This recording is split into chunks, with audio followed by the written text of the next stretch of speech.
लग्नात आमच्या मनाजोगता मानपान झाला नाही, तू आम्हाला पसंत नसताना तुझ्यासोबत लग्न केलंय, तू बाहेरून 2 लाख रुपये घेऊन ये आणि आता घरात येऊ नको, अशी धमकी सासरच्या मंडळींनी विवाहितेस दिलीये। सो प्रियंका प्रभाकर कोळी असं या विवाहितेचे नाव आहे। सुमारे 6 वर्ष अत्याचार सहन केल्यावर असह्य झाल्याने एमआयडीसी पोलीस ठाण्यात त्यांनी धाव घेतलीये। त्यांच्या फिर्यादीनुसार तिघांवर गुन्हा दाखल करण्यात आलाय। इंडी तालुक्यातील धुळखेड येथे सासरी नांदत असताना वरील नमूद कारणावरून सासरी नांदत असताना पती प्रभाकर कोळी व घरातील इतर सर्वजण जुलै 2018 पासून ते 1 मार्च 2024 पर्यंत तिचा शारीरिक व मानसिक छळ करत होते। त्यातच सासरच्या मंडळींनी तिच्या मागे माहेरून 2 लाख रुपये आणि पैसे नाही आणले तर आमच्या घरी परत यायचं नाही असं म्हणून हातानी लाताबुक्क्यांनी मारहाण करत तिच्या आई-वडिलांना शिवीगाळ करून शारीरिक व मानसिक जाचहाट केला। या छळास कंटाळून तिने माहेर जवळ केलं। तिने दाखल केलेल्या फिर्यादीनुसार एमआयडीसी पोलिसांनी प्रभाकर कोळी पती महादेवी सुभाष कोळी सासू सिद्धराम कोळी सर्व राहणार धुळखेड यांच्या विरुद्ध विविध कलमान्वये गुन्हा दाखल करण्यात आलाय। अधिक तपास बनसुडे करीत आहेत।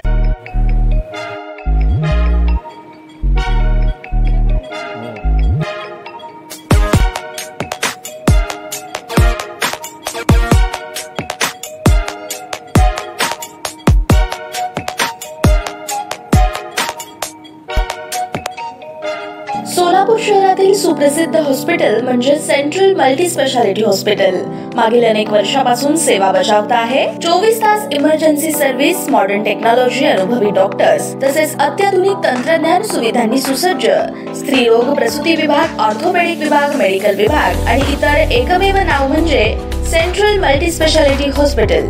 पत्ता गणेशपेठ शॉपिंग सेंटर, मंगळवार बाजार, सोलापूर। ताज्या बातम्या पाहण्यासाठी प्राईम महाराष्ट्र न्यूज चॅनलला सबस्क्राईब करा।